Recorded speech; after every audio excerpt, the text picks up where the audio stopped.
જોઈ રહ્યા છો ક્રાઇમ રિપોર્ટર્સ ટીવી ન્યૂઝ. હવે જોઈએ અગત્યના સમાચાર. અમદાવાદના શકરી તળાવની દુર્ઘટના બાદ કોંગ્રેસના નેતાઓએ ઘટના સ્થળની મુલાકાત લીધી. અમદાવાદના વટવા વિસ્તારમાં આવેલા શકરી તળાવમાં ગઈકાલે બનેલી દુઃખદ ઘટનાને પગલે કોંગ્રેસના સ્થાનિક નેતાઓ અને કાર્યકરોએ ઘટના સ્થળની મુલાકાત લીધી હતી. આ દુર્ઘટનામાં મૃત્યુ પામેલા અને પીડિત પરિવારો પ્રત્યે સંવેદના વ્યક્ત કરવા માટે અમદાવાદ શહેર કોંગ્રેસ પ્રમુખ સોનલબેન પટેલ, અમદાવાદ મ્યુનિસિપલ કોર્પોરેશનના વિરોધ પક્ષના નેતા શહેજાદ ખાન પઠાણ અને ગુજરાત પ્રદેશ કોંગ્રેસ સમિતિના અનુસૂચિત જાતિ સેલના ચેરમેન હિતેન્દ્રભાઈ ઉપસ્થિત રહ્યા હતા. તેમની સાથે મોટી સંખ્યામાં કોંગ્રેસના કાર્યકરો પણ જોડાયા હતા અને શોકાતુર પરિવારોને સાંત્વના પાઠવી હતી. આ મુલાકાત દરમિયાન કોંગ્રેસના નેતાઓએ તળાવની જાળવણી અને સુરક્ષા વ્યવસ્થા અંગે ગંભીર સવાલો ઉઠાવ્યા હતા.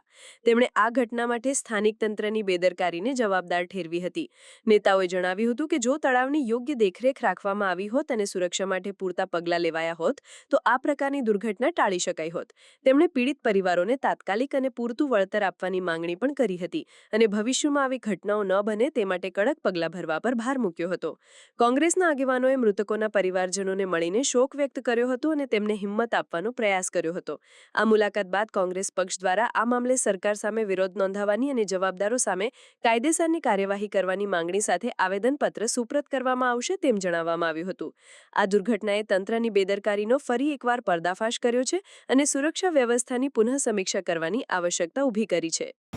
ગાયત્રીનગરના જ રહેવાસી એવા પરિવારના દલિત યુવાનોનું કાલે મૃત્યુ થયું. સાતથી જ આખા વાતાવરણમાં ખૂબ કરુણ ઘટનાને લીધે ગમગીની પ્રસરી ગઈ. કોંગ્રેસના બધા કાર્યકર્તાઓ પણ આવી ગયા અને એ લોકોને પહેલાં તો જે કાઢવાની મૃતદેહોને કાઢવાની કામગીરી મોડી રાત સુધી ચાલી. શહેરની સુખાકારી માટે વિવિધ યોજનાઓ થાય છે. અહીંયા આગળ જે તળાવ છે રોડ જૂનું છે એનું રીડેવલપમેન્ટનો પ્રોજેક્ટ ચાલે છે. હજી સુધી એનું કામ પૂર્ણ થયું નથી. તેવા સમયમાં અહીંયા આગળ કોઈપણ જાતની સિક્યોરિટી નહીં, એની સાથે આવું તળાવ છે, વોટર બોડી છે કે એ લોકોને બચાવવા માટે લાઇફગાર્ડ નહીં અને એવી પરિસ્થિતિમાં છોકરાઓ જે એક પ્રકારની નાદાની કહેવાય, એમને સમજણ ના હોય કે આ તળાવ આટલું ઊંડું હશે તો એ લોકોએ આ બોટ ખુલ્લી પડેલી એમાં એ લોકો બેસીને ગયા અને બોટ આટલી ઊંધી પડીને છોકરાઓનું કરુણ મૃત્યુ થયું. રાત સુધી એના મૃતદેહો પડ્યા અને અહીંયા આગળ આખા વિસ્તારમાં ખૂબ ગમગીની ફેલાઈ ગઈ અને આજે સવારે અમે આવ્યા ત્યારે મૃતદેહોના પોસ્ટમોર્ટમ પછી એમની અંતિમક્રિયા ચાલતી હતી. એમના પરિવારજનોને પણ મળ્યા. મુખ્ય વાત આ જવાબદારી કોર્પોરેશનની છે. કોર્પોરેશન જ્યારે આવા પ્રોજેક્ટ બનાવી રહ્યા છે, બહાર પાડી રહ્યા છે ત્યારે પૂરા થયા પહેલાં અને પછી પણ સિક્યોરિટીને પૂરેપૂરી એમની જવાબદારી છે. આજે તમે જુઓ તો રિવરફ્રન્ટમાં પણ 10 વર્ષમાં છેલ્લા 10 વર્ષમાં 1800 જેટલા લોકોનું મૃત્યુ થયું છે.